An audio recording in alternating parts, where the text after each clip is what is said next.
జయ జగదంబే. మొదట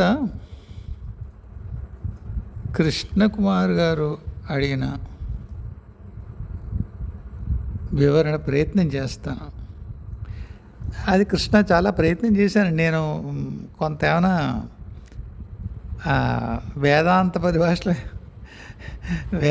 పరిభాష అర్థం చేసుకునే ప్రయత్నం చేశాను నేను. అయితే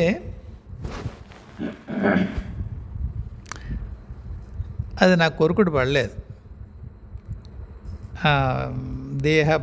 దేహాభిమానైనటువంటి ప్రాజ్ఞుడు, ఇంకేదో మరొక తైజసుడు, ఇంకేమున్నాయి పేర్లు, నమస్కారం పెట్టేశాను. అదృష్టవంతులు అర్థమైన వాళ్ళు, నేనేమో బొత్తిగా అర్థం కాను అండ్ అలాంటి విషయాలు. కాకపోతే నా స్ఫురణలో ఉన్నదో చెప్తాను, అది మీకు ఏమైనా ఉపయోగిస్తుందేమో చూడండి.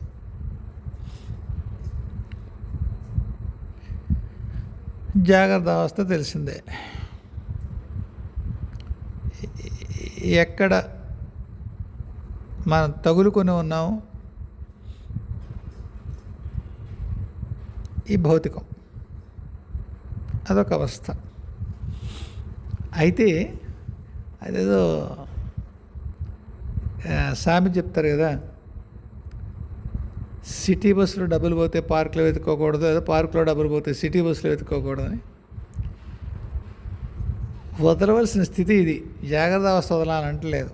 జాగ్రత్త అవస్థ అంటే మనం ఏమిటి, ఈ భౌతిక శరీరాన్ని మనం గుర్తించి దీంతో ఇదే నేను అనుకునే స్థితి. అది మిగతా అవస్థల్ని గుర్తించదు. ఎలా గుర్తించదు? ఇదే వాస్తవం అనుకుంటుంది. సత్యం గురించి మాట్లాడట్లేదు నేను, వాస్తవం. వాట్ హెస్ మెటీరియలైజ్డ్, వస్తు రూపాన్ని ధరించింది. ఇంగ్లీష్ వాళ్ళు ఫినామినల్ అంటారు. ఫినామినల్ వరల్డ్, ఆబ్జెక్టివ్ వరల్డ్ అలా వాడతారు పదాలు వాళ్ళు. అంటే ఏది వస్తువు ఉందో అది వాస్తవం, అది జాగ్రత్త అవస్థ దాని గురించే ఎరిగి ఉంటుంది. స్వప్నం అంటే మళ్ళీ నథింగ్ టెక్నికల్. ఏమంటే మామూలుగా దార్శనిక గ్రంథాల గురించి ఏం మాట్లాడతాయో అది నేను మాట్లాడట్లేదు. నా అనుభవం నాకు ఏది స్ఫురిస్తోందో అది చెప్తున్నా. దీనికి శాస్త్ర ప్రమాణం దొరకకపోవచ్చు. స్వప్నం అంటే నిద్రను కూడా స్వప్నం అంటారండి సంస్కృతంలో. కల కానక్కర్లేదు.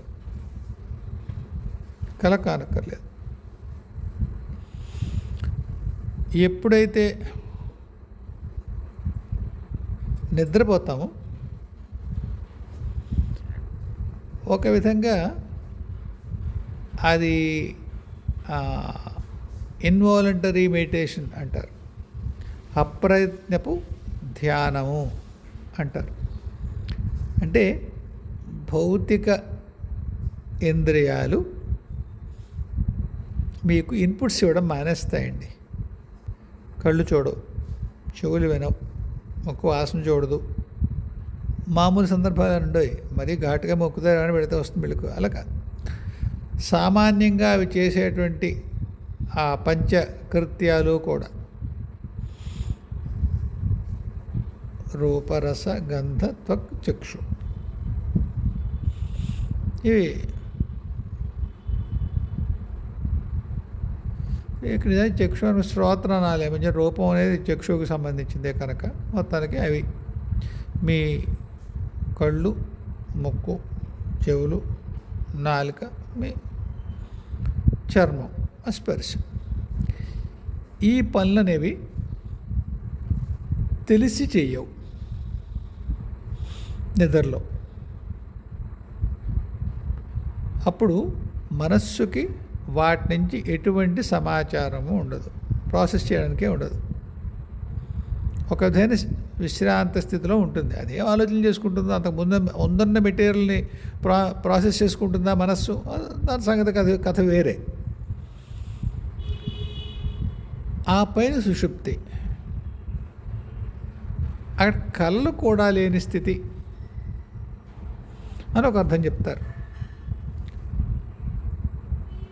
మనస్సులోకి మిగతా రెండు లైవ్ అవడం అంటే పని చేయకుండా ఉండడమే. ఆ తర్వాత తురీయం అంటే మనస్సు దాటిన స్థితి తురీయం. దానికి తురీయం అంటే మీకు సంస్కృతం నాకంటే బాగా తెలుసు, 4వదని కదా అర్థం. 4 ఇది మిగతా 3 స్థితుల్ని గమనిస్తూ ఉండేటువంటి స్థితి అంటారు.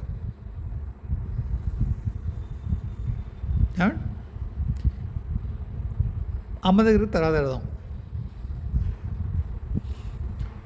ధ్యానంలో ఇంద్రియ వ్యాపారాలు కట్టేసి మనసు ఏం చేస్తుందో చేసుకునేవ్వండి అని వదిలేసి గమనిస్తూ ఉండండి అంటారు. అంటే ఏం గమనిస్తున్నారు?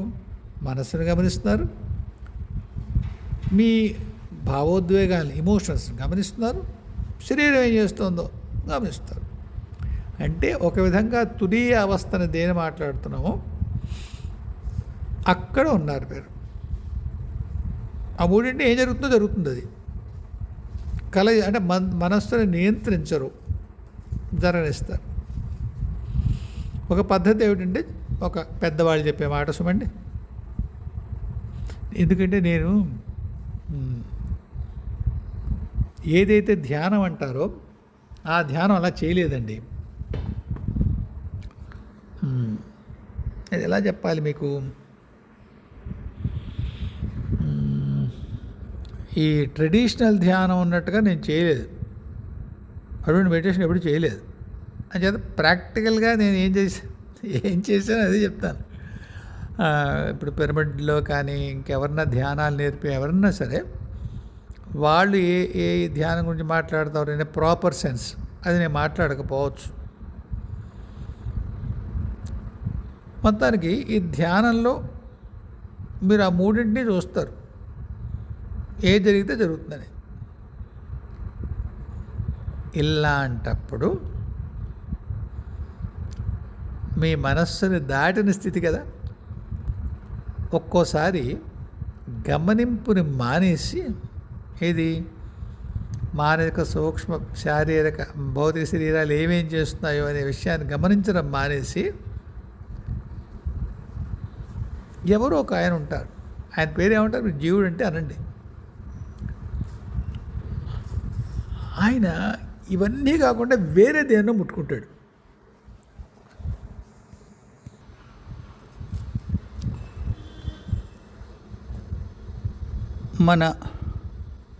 మన లోకాలకు సంబంధించినటువంటి మనకి అక్కడ విజన్స్ చూపిస్తారు. అయితే ఒకటే కొందరు ఏమంటారంటే మనస్సును దాటింటే నీ విజన్స్ కనిపించవు, విజన్స్ కనిపిస్తున్నాయంటే ఇంకా మనసు పరిధిలో ఉన్నావు అని. నేను కొంత నా అనుభవంలో దాన్ని ఒప్పుకోలేను. మనసు దాటిన తర్వాత కూడా విజన్స్ చూసిన ఉంటాయి, అవి ఇక్కడ సంబంధించి ఈ 3 లోకాలకు సంబంధించినవి కాదు. భౌతిక సూక్ష్మ మానసిక లోకాలకు సంబంధించినటువంటి కారణాలు, మహాకారణ లోకాలు, ఇంకేవో పై లోకాలు అవి ఉంటాయి, చూస్తాం అన్నమాట. సరే, మీరు అన్నారే జపం ఒకసారి అద్భుతంగా సాగుతుంది అని. బయట ఏం తెలియదు. 2 రకాల ఉదాహరణలు చెప్తాను దానికి. ఒకటి, భౌతికంగా మీ మాల తిరుగుతున్నా, మీ మంత్రం ఏదో జపం ఎక్కడో సాగుతున్నా, ఎప్పుడు మీకు ప్రశాంతంగా ఉంటుంది, అద్భుతంగా జరిగినటువంటి జపం. అంటే మనస్సుని దాటి మీరు చేసినప్పుడే. తురియావస్థ ఉంది, తురియావస్థే మీరు అన్నమాటే. ఎందుకు తురియావస్థ? మొత్తం గందరగోళం చేసేదంతా ఏదండి? మనస్సే కదా. మీకు గందరగోళం లేకుండా మీరు జపం చేసుకుంటున్నారు. ఎక్కడున్నారు? మనసు దాటే ఉన్నారు. బయట గణపతి పండాలు పెట్టారండి, ఓహో గోల గోలగా చేస్తున్నారు, పాటలు పెడుతున్నారు. తలిపేశారు. ఏమండి? తలిపేశారు. మీరు ప్రశాంతంగా జపం చేసుకుంటున్నారు. లేదు, మీరు జపం చేసుకుంటే హఠాత్తుగా గోల అయిపోయింది. అది I think that's a better example. మీరు జపం చేసుకుంటున్నారు, తొణకట్లేదు, ఎవరో వచ్చి తలిపేశారు. అమ్మో అక్కో కట్టుకున్నాడు, మీకు పెళ్ళి అయి ఉంటే ఎవరో ఒకడు, గోల లేదు, జపం చేసుకున్నారు. ఏం జరిగింది?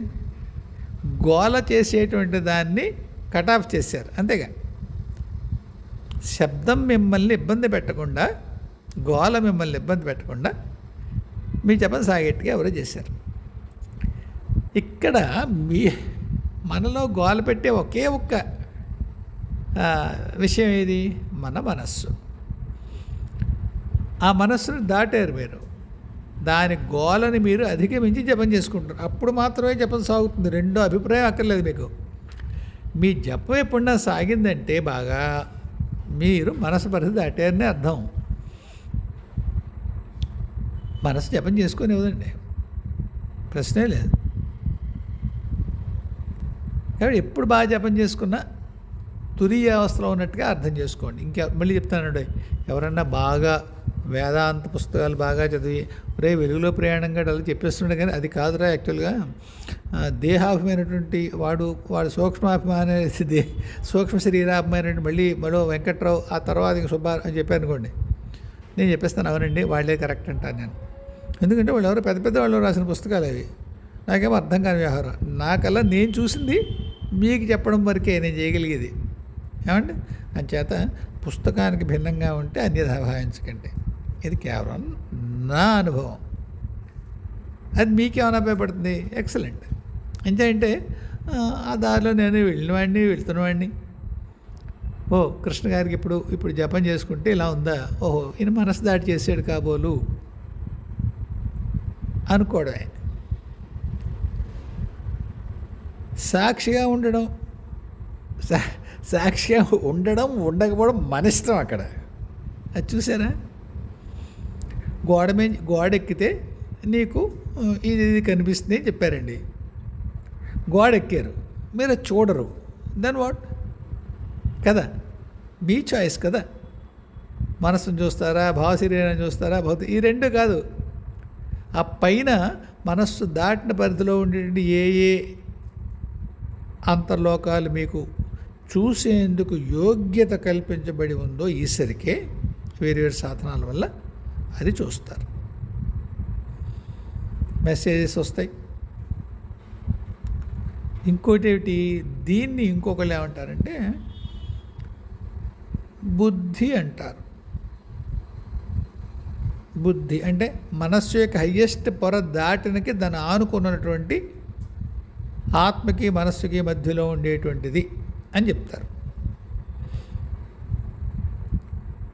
ఇంకొక స్థితి ఉంటుంది. కళలు మీరు చూస్తూ ఉంటారు. అది మీకు కళ అని తెలుస్తుంది. నిజమండి, కళ అని తెలుస్తుంది. ఆ కళ అని తెలిసినప్పుడు మీరు మరీ భయంకరంగా ఉందనుకోండి, తోడేళ్ళు వచ్చేస్తున్నాయి మీ దగ్గరికి. నేనెందుకు వెళ్తాను తోడేళ్ళ దగ్గరికి, ఏదో కళ అనుకుని ఇప్పుడు నేను ఎవరినో గట్టిగా పిలుస్తాను, ఈ తోడేళ్ళని దాటించేవాడు ఎవడో వస్తాడు అని మీరు అనుకుంటారు. అటువంటి వ్యక్తి వస్తాడు. అందరికీ అవదండి అలాగా.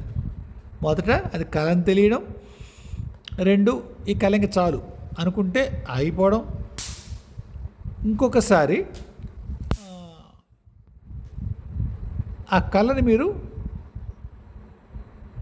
మ్యానిపులేట్ చేయగలగడం. అంటే ఇప్పుడు ఇది నేను చూడను అనుకోవడం, చూడరు. లేదు, కళ్ళలో మీరు కారు నడుపుతున్నారు, బ్రేకులు లేనట్టుగా ఉంది, విపరీతమైన వేగంతో వెళ్ళిపోతుంది. అప్పుడు మీరు అనుకున్నారు నాకేం అవడం లేదు, ఇది కళే కాబట్టి నాకు పెద్ద కమ్ములిపోయేది ఏం లేదు, కానీ నాకు మెలకు వచ్చేసింది అనుకుంటారు. అయిపోతుంది కళ. ఇది ఒక మంచి స్థితి అనేవారు మా గురుగారు. మీరు మీ కళని బయట నుంచి చూడగలుగుతున్నారు.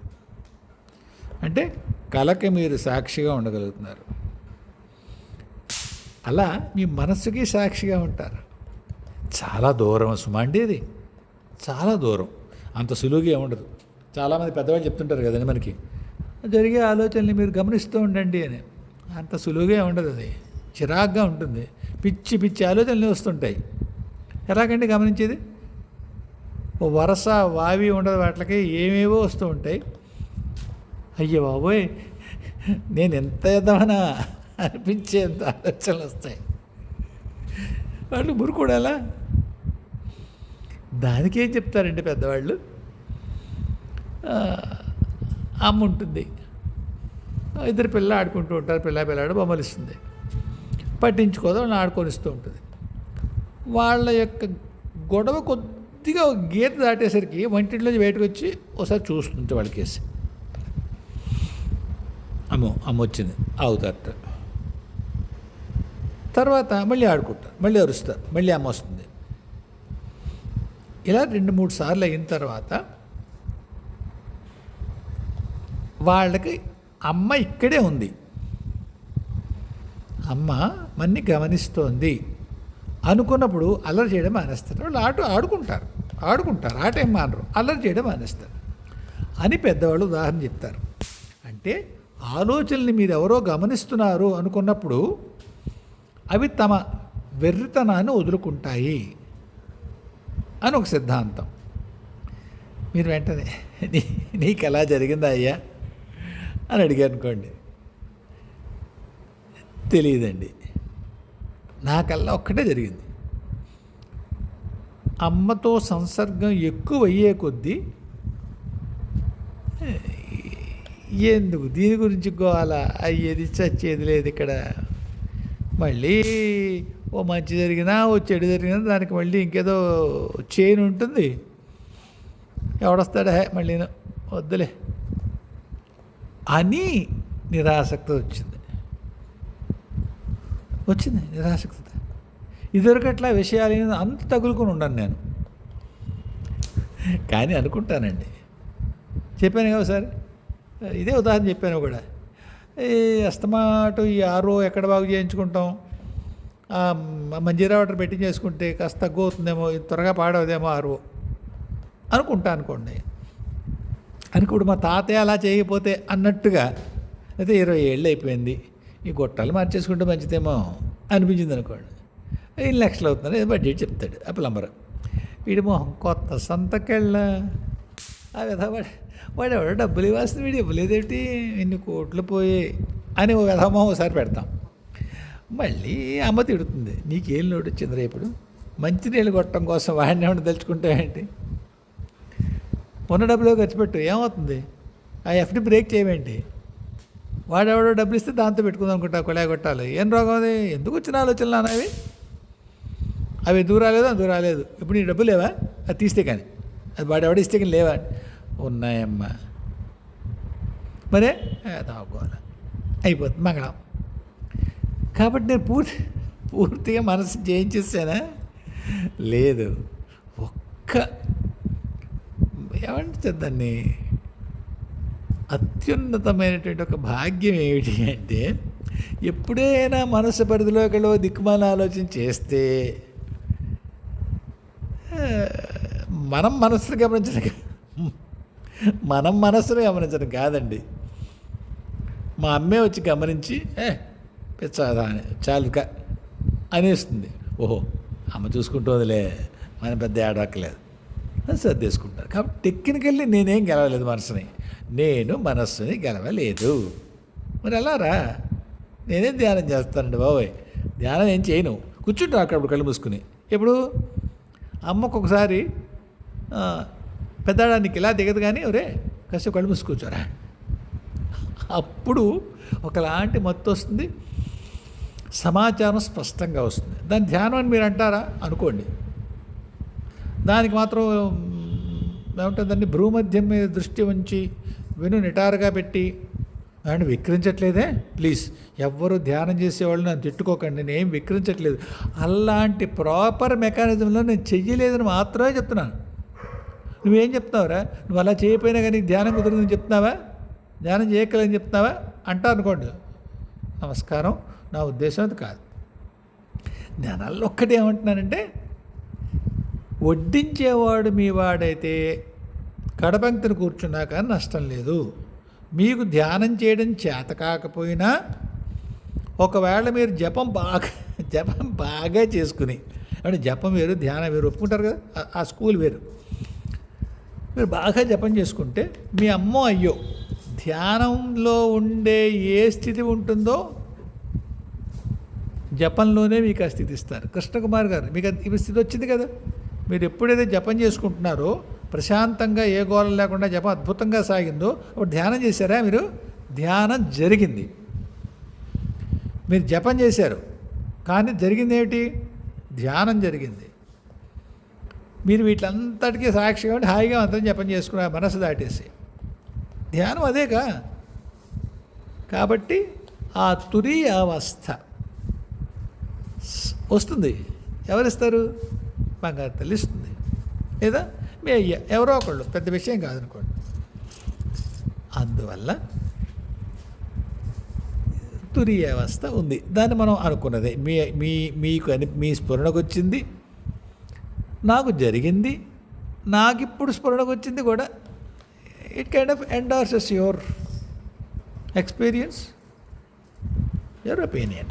మీ అభిప్రాయాన్ని, మీ అనుభవాన్ని ఇది ధృవీకరిస్తుంది. ఇంకా శ్రీ విద్యలో మీరు ఏమి చెప్పారు? అవస్థా పంచకం అన్నారు. అంటే తురీయావస్థ స్థితిని దాటినది. ఇంకా అది అవస్థ ఎందుకయింది? ఒక స్థితి మాత్రం. అవును. అక్కడ మీరు సాక్షిగా ఉండేది కూడా ఉండదండి. మీరు సాక్షిగా ఉన్నప్పుడు కూడా మీరున్నారు, చూసేందుకు వస్తుంది. అవునండి. అమ్మకి చూసడానికి ఏముంది వస్తువు? అంతే కదండి. అమ్మకి చూసేందుకు ఏముంటుంది?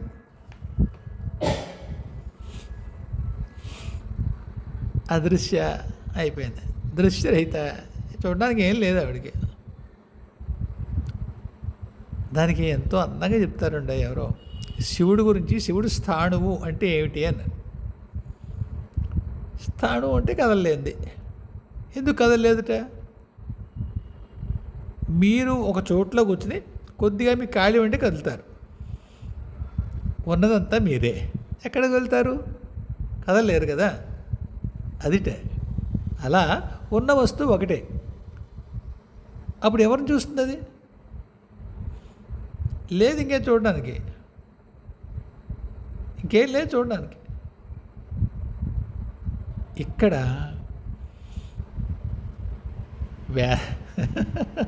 వేదాంతంలో ఒక పదం వాడతానండి, పెద్దగా రాదంటారు కదా, కానీ ఈ పదం ఇష్టం నాకు. ఇది నాకు ఎవరో చెప్పారు. ఎవరో అంటే వీళ్ళు మనుషులు, మాస్టర్లు, వీళ్ళు ఏం అంటే ఈ వేదాంత బోధ చేసేవాళ్ళు కాదు. ఒకసారి అమ్మాయి చెప్పిందో ఆవిడ దగ్గర మనిషి ఇంకెవరైనా చెప్పారు. ఏమిటంటే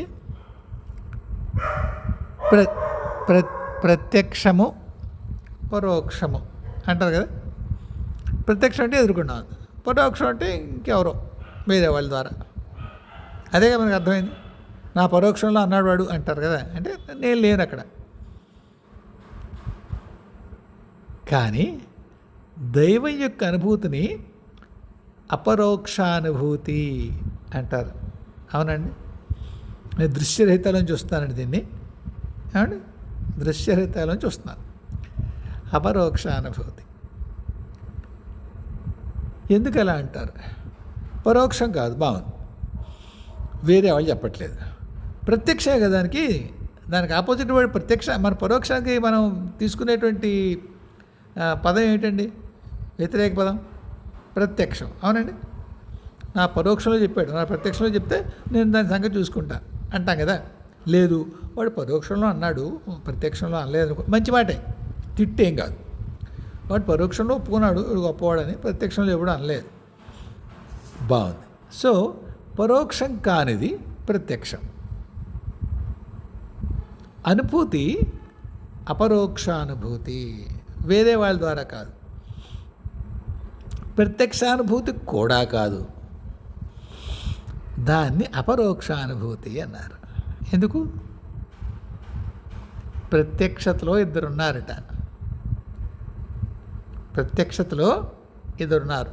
అక్షము దాని ప్రతిగా ఏదో ఉంది, అంటే కన్ను దాని ఎదురుకుండా ఏదో ఉంది, అది ప్రత్యక్షం. కంటి ఎదురుకుండా ప్రత్యక్షం అదే కదా. అపరోక్షము పరుల అక్షం కాదు, పరుల కన్ను కూడా కాదు. ఏమండి, కొద్దిగా జాగ్రత్తగా వినండి. ఎందుకంటే దీన్ని ఇంత అందమైన భావాన్ని ఎంత సమర్థంగా చెప్పగలను నాకు తెలియదు, ప్రయత్నం చేస్తాను. నాకు ఇష్టమైంది ఇది మాత్రం.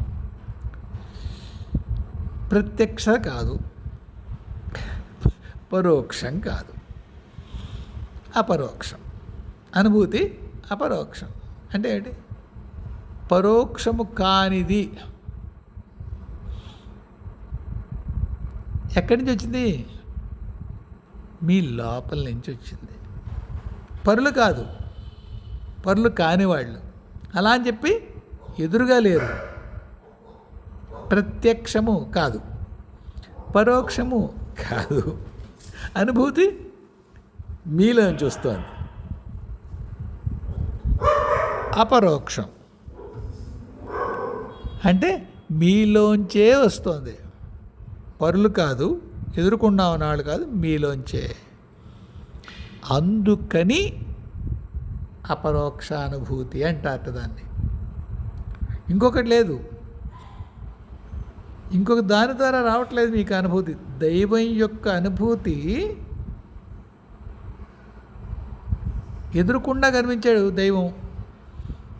4 చేతులు శంఖచక్రాలు గట్రా పట్టుకుని అయిపోయింది మంగళం. అదొక దివ్య దర్శనం మాత్రమే. మీరు దేవుడు కాదు, మీరు దేవుడు కాదు. దేవుడు ఉన్నాడు, మీరున్నారు. అబ్బే అలా కాదు. నేను అది ఒకటే. ఏమండో, నాకు చాలా నీవు అభ్యంతరం పెట్టే విషయం ఏంటంటే అహం బ్రహ్మాస్మి అంటే మిగతా వాళ్ళు కాదని, మొత్తం అంతా నేనే అని. నేను అందులో భాగమని అంటాను. నేను మొత్తం అంతా నేనేం కాదు, మొత్తంలో నేనే ఉన్నాను. నేను కూడా ఉన్నాను. బోర్డు మీద ఉన్నారు కదా, మీరు లేరేంటి? మీరు లేరు, నేను లేను, పక్కా వాళ్ళు లేరు. అది కాదు. అంచేత దివ్య దర్శనం యొక్క విషయం, ఒక దేవుడు, ఒక భక్తుడు ఉన్నాడు. ఎవరైతే ఆత్మానుసంధానమై తాను దైవంలో భాగమే, విడిగా లేడు అనేటువంటి అపరోక్షానుభూతి పొందినవాడు తనలోనే ఆ స్థితిని పొందుతాడు. అక్కడ ఆ స్థితిలో దృశ్యరహిత. ఎందుకు? చూడడానికి ఇంకో వస్తువు లేదు అని అమ్మ. కాబట్టి మీరు చెప్పిన ఆ సర్వావస్థ వివర్జిత అన్న అమ్మ ఇవన్నీ చూడవలసిన పని కూడా లేదు ఆవిడకి. ఇంకేం లేవు, ఇవి ఏమీ లేవు. అంటే బస్సులో వచ్చావు, సీట్ ఉందా? ఉంది, లేదు. నుంచుని వచ్చారు, లేదా సీట్లో కూర్చొని వచ్చారు. బస్సుకో లేదు. నేను ఇప్పుడు నాకు ఇష్టమైన ఊరు వేరు చెప్తా. అంటే ఇష్టమైన ఊరు అంటే ఏం లేదండి, ఎక్కువ తిరిగిందంతే. ఇష్టమైన ఊరు అంటే విశాఖపట్నం అనాలి, కానీ వద్దులండి ఇప్పుడు ఆ ఇష్టాజోలికి వెళ్ళొద్దు. మా ఊరి నుంచి కాకినాడ వెళ్తున్నాం సార్. ఎవరో కాకినాడలో ఉన్నారు, వాళ్ళకి ప్రయాణం లేదు, ప్రయాణంలో నుంచోవడం లేదు, ప్రయాణంలో కూర్చోవడం లేదు, ప్రయాణమే లేదు. వాళ్ళు కాకినాడలో ఉన్నారు. సర్వావస్థ వివర్జిత. ప్రయాణం లేదు, సీట్ లేదు, నుంచోవడం లేదు, ప్రయాణం లేదు, అయిపోయింది. All is done. చెప్పగలిగానండి. అక్కడ సర్వావస్థ వివర్జిత. అంటే ఇవన్నీ చూసి వీడి పైన ఉండడం ఇవేం లేదు, అసలు లేవు అవి. పీరియడ్ లేవు. ఇంకో భయంకర ఉదాహరణ చెప్తాను. ఒక చీమ ఉంది మాస్టరు, ఒక చీమ ఉంది. దాన్ని ఎవరైనా తొక్కేయడం అనే భయం ఉంది, చీమల మందు వేయడం అనే భయం ఉంది. ఇంకో భయం ఏముంది, ఏదో యాంటీఏటర్ ఏదో ఉంది జంతువు, అది తినేయడానికి భయం ఉంది. ఇవన్నీ చీమకున్నాయి. మీరు వచ్చేప్పుడు నీళ్ళు వస్తే కొట్టుకుపోయే భయం ఉంది. ఎన్ని రకాల భయం ఉన్నాయి చీమకి. కానీ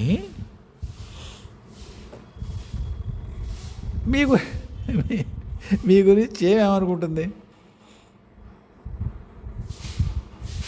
హిట్ భయం లేదు, చీమల మంది భయం లేదు, ఎవరైనా నీళ్లు పోస్తారనే భయం లేదు, తొక్కేస్తారనే భయం లేదు.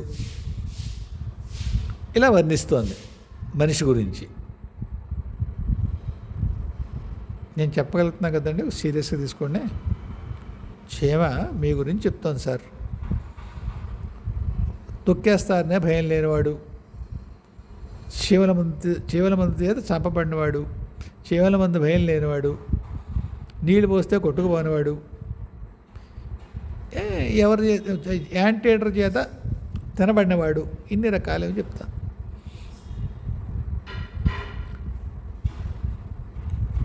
ఒకడన్నాడు, వాళ్ళ చీమల్లో మనిషి గురించి చూస్తున్నాడు అన్నాడు. భయాలేవీ లేనివాడు, సర్వ భయ వివర్జిత అన్నాడు. అన్ని భయాల చేత వదిలిపడినాడు, ఏం లేవు. ఎందుకు? చీమకుండే ఏ కష్టాలు మీకు లేవు అసలు. మరి దాటడం, దాటడం, బొంగు ఏం లేదు. మీరు వేరు, చీమ వేరు, అయిపోయింది. చీమ ఏం చేయాలి? ఏ సాధన చేతో మనిషి అయిపోవాలి అది, అంతే తప్ప చీమల చేత భయం లేకుండా, నీళ్ల చేత భయం లేకుండా, తొక్కడం చేత భయం లేకుండా ఇలా ఊహించుకుంటోంది అనుకోండి, ఎంత పెద్ద లిస్ట్ రాసినా కానీ మనిషి అవదు. కోపం తెచ్చుకోకండి. మీరు ఎన్ని రాసినా ఫలానా భయం లేనాడు, ఫలానా భయం లేనాడు, అది హిరణ్యకశిపుడు కోరినట్టుగా అది లేదు, ఇదొద్దు, ఇది కాదు. దేనికి సంబంధం లేనటువంటి ఒక స్థితి, అది వేరే.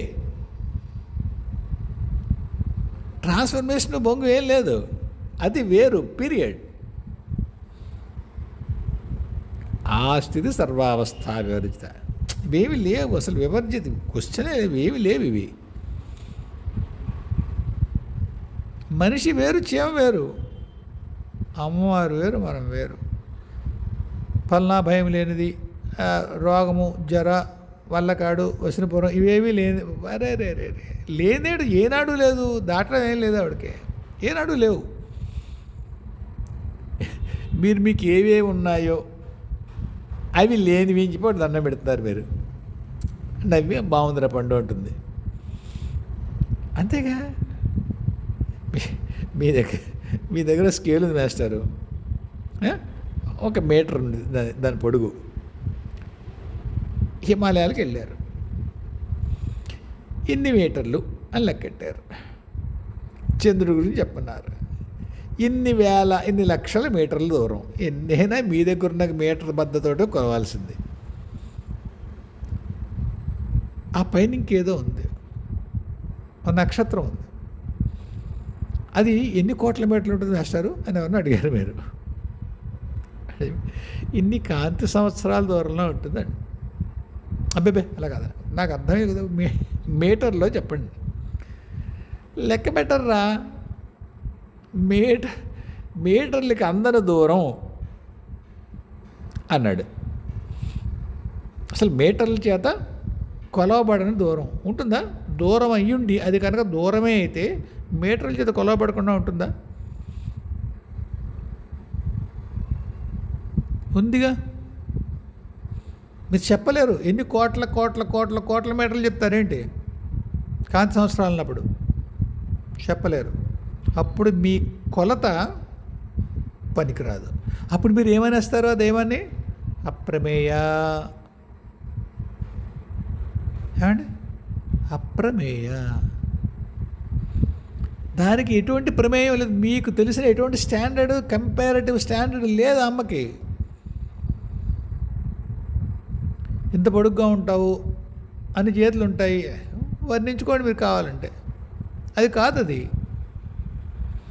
మీరు అలా వర్ణించుకున్నారు కాబట్టి మీకు భావం ఉంటే ఉండవచ్చు కాక, అలా కనిపించవచ్చు కాక ఆవిడ. అది కాదు. స్వప్రకాశ, దాని ప్రకాశం దానిదే. మీరు ఇన్ని బ్యాటరీ లైట్లు వేసినచో కోటి కోటి సూర్యప్రభ, ఓరే నీ ఇష్టం రా నాన్న నవ్వుకుంటుంది. బాగుంది రా నాన్న అలా అంటావా? బాగుంది. ఎందుకు? మీకు తెలిసిందో కోటి సూర్యుడు, కోట్లు, బాలార్క కోటి సంకాశం, ఓ బ్రహ్మాండం. చెప్పుకో, బాగుంది, అందంగా ఉంది పదం. ఎందుకు? నీకు తెలుసు కనుక. ఇంకొక గ్రహంలో వాడు సూర్యుడిని మామూలుగా మీరు ఇంట్లో ట్యూబ్లైట్ చూసినట్టు చూడగలుగుతాడు అనుకుందాం. ఏమండి? మీరు ట్యూబ్లైట్ చూడగలరు కదా? చూడగలరు. చూడలేని వాళ్ళు ఉన్నారా? కొందరికి కళ్ళు ఇదైపోతాయి చూస్తే, కాంతిని చూడలేరు. మనుషుల్లోనే, జంతువుల్లో సరే అలా స్తబ్దంగా ఉండిపోతాయి కదా కొన్ని జంతువులు కళ్ళలో లైట్ వేస్తే. వాటికి అన్ని బ్యాటరీ లైట్లు కాంతికి వెళ్ళిన వాడు అని చెప్పుకోవాలి మా మనిషి గురించి. సరే, మనకు అసలే కనుక్కుందాం. ఆ గ్రహంలో, ఆ విశ్వంలో ఉన్నటువంటి ఆ జీవి అమ్మవారిని ఎలా వర్ణించాలి? వాడు సూర్యుడు మామూలుగా అగ్నిగోళంలో బంతిలో చూడగలుగుతాడు. అప్పుడు వాడికి అమ్మవారు అగ్నిగోళ, ఇన్ని కోటి అగ్నిగోళాలు కాదు. వాడు దేన్ని చూడలేడో, దుర్నిరీక్షం వాడికి ఏదో, వాడు చూడలేనిది ఏదో, అన్ని కోట్ల ఫలానాగా ఉన్న తల్లి లేదా తండ్రి అక్కడ వాడికి ఏమైనా ఉంటే అలాంటివి. కాబట్టి ఏ సర్వావస్థ వివర్జిత? మీరెరుగున్న సర్వావస్థలు ఆవిడికి లేవు. అసలు పోల్చడమే లేదు. అందుకే మళ్ళీ అది ఎక్కడికి వచ్చేస్తాను నేను. భగవద్గీత ఎక్కడ మాట నివర్తించబడుతుందో, ఎత్ర వాచో నివర్తంతే. కాబట్టి సర్వావస్థ వివర్జిత అన్నదానికి మీరు ఇవన్నీ లేవు అని అర్థం చేసుకుంటే ఒక రకంగా బాగానే ఉంటుంది. కానీ నేనేమంటున్నానంటే, ఆవిడకి లేవంటే అసలు ఒకప్పుడు ఉంటే ఇంకోసారి లేకపోవడం ఉంది. సంబంధం లేదు ఆవిడకి. ఒక బూత్ ఉదాహరణ ఏమన్నా, బ్రహ్మం గారు కోపం వస్తుంది కానీ అదే ఇస్తా. మన ఒక మగాడిని రజస్వలా సమయంలో ఇబ్బంది పడేటువంటి ఒక అమ్మాయి,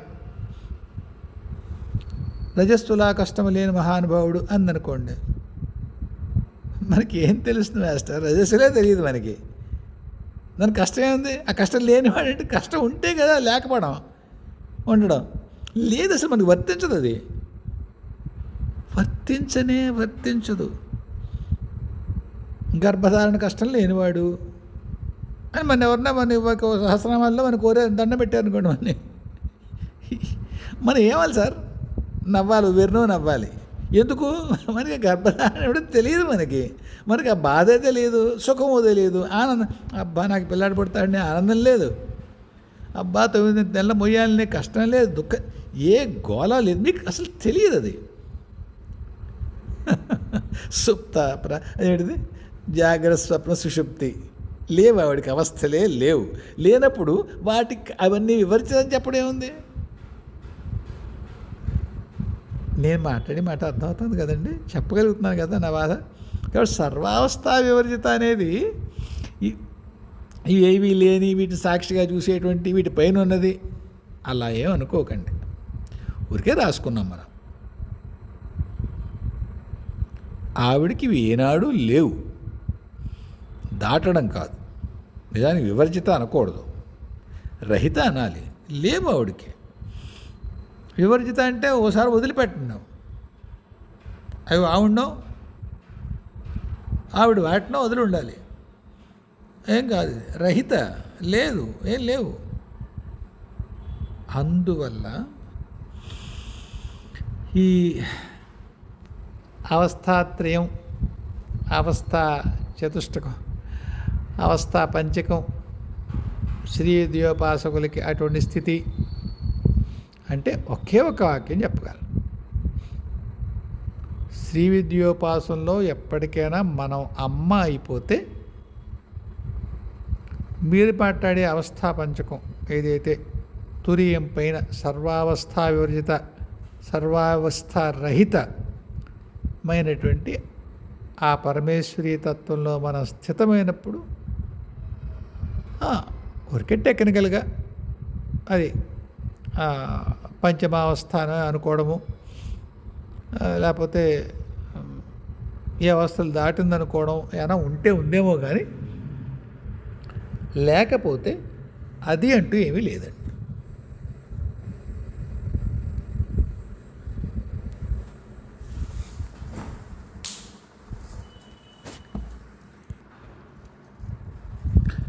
కాబట్టి కృష్ణకుమార్ గారు, నేను ఈవేళ దీని గురించి ఏం మాట్లాడని చెప్పానండి మా ఆవిడతోటి. ఇదేం అందట్లేదే నాకు. నేను పుస్తకం ఏదో చూశాను, ప్రయత్నం చేశాను. జనరల్గా పుస్తకం చూడడం అంటే మీరు బరువు అనుకోకుండా మా ఆవిడ చదివించుకున్నాను. ఏమంటారు దీని గురించి వీళ్ళు అని. ఎక్కడ ఏమి మొదలు అందట్లేదు. అమ్మ అదంతా ఎందుకు ఆ అవస్థల్లో నీ అనుభవం ఏమిటో చెప్పు. ఆ అవస్థల్లో నీ అనుభవం ఏమిటో చెప్పు. ఆ అవస్థలకి నాకు సంబంధం ఏమిటో చెప్పు. కావాల్సింది అదే కదరా, మిగతా పుస్తకాల్లో ఉంటాయి. నేను చెప్పగలుగుతున్నాను కృష్ణ గారు. అవస్థలతో నా అనుభవం ఎందుకు, ఒక శ్రీవిద్యోపాసకుడి అనుభవం కదా మాట్లాడుకుంటుంది. రెండేం చెప్పాలి, మీ ప్రశ్న శ్రీవిద్యలో ఉన్న వాళ్ళకి ఏమిటి అవస్థా పంచకం గురించి, అదేం చెప్పాలి శ్రీవిద్య అయినటువంటి ఆ పరమేశ్వరికి ఈ అవస్థలతో ఎటువంటి సంబంధం ఉంది. ఆ అనుభవం చెప్పాను, నా అనుభవం చెప్పాను మీకు. అమ్మకి అనుభవం ఏ లేదు. ఇందాక నేను చెప్పిన మరొక ఉదాహరణలే కదా. ఆడవాళ్ళకి అనుభవం అయినవి కష్టమో సుఖమో, మనకి తెలియనివి. అలాగే సాధకులకి ఈ ఉపాధిలో ఉన్న కారణం చేత ఏ అవస్థల యొక్క అనుభవం అవుతోందో అది వాటి యొక్క లేమి రెండూ సంబంధం లేకుండా వాడికి భిన్నంగా ఇంకెక్కడో ఏదో ఉంది. అది మహాదేవి యొక్క స్థితి. ఇలా ఉంటుంది అక్కడ అని ఆవిడ స్ఫురింప చేస్తున్నారు. మీకు అవి ఉండడం లేకపోవడం, అసలు ఉండడం లేకపోవడంతో సంబంధం లేని స్థితి నాది. అదే చెప్పినానా, అదే చెప్పే ప్రయత్నం చేశాను నేను. మరి మీరు అనుకున్నట్టుగా అది మీరు ఏమైనా సమాధాన పడ్డారో, అంటే అడిగిన దానికి ఏమైనా సార్థకత ఉందనుకున్నారో లేదో మీకు తెలియాలి, అమ్మకి తెలియాలి. నా వరకు అయితే జస్ట్ రిపీట్, నా అనుభవం చెప్పాను, నాకు తెలిసిన అమ్మ స్థితి చెప్పాను. ఏమండి సరే, సత్యం గురించి ఎవరు అంటే రామతత్వం ఎవరు అడిగారు, రేపు చూద్దాం, ఈవేళ కాదు, ఇంకా ఎప్పటికీ లెంగే. అంచేత ఆ స్థితికి వెళ్ళేటువంటి సాధన చేయండి. అంటే అలా అనకూడదు, ఆ స్థితికి వెళ్ళేందుకు సాధన చేయండి. వెళ్ళేటువంటిది మనం ఎక్కడ డిక్లేర్ చేస్తాం. ఆ సాధన చేస్తే మన యోగం భావన కూడా అమ్మ తనలో కలుపుకుంటుంది. ఆ స్థితి అప్పుడు మంది కూడా అవుతుంది. అంతేగా మన స్థితికి చేరడం ఏముంటుంది, ఆవిడ చేర్చడమే ఉంటుంది. అందులో కూర్చోబెట్టుకుంటే ఆవిడ మనం ఒకటే. ఆ స్థితిలో సర్వావస్థ వివర్జితాయే నమో నమః. అంతేనండి. హాయిగా ఉండండి. జయ గురుదేవ్, జయ జగదంబే, స్వస్తి.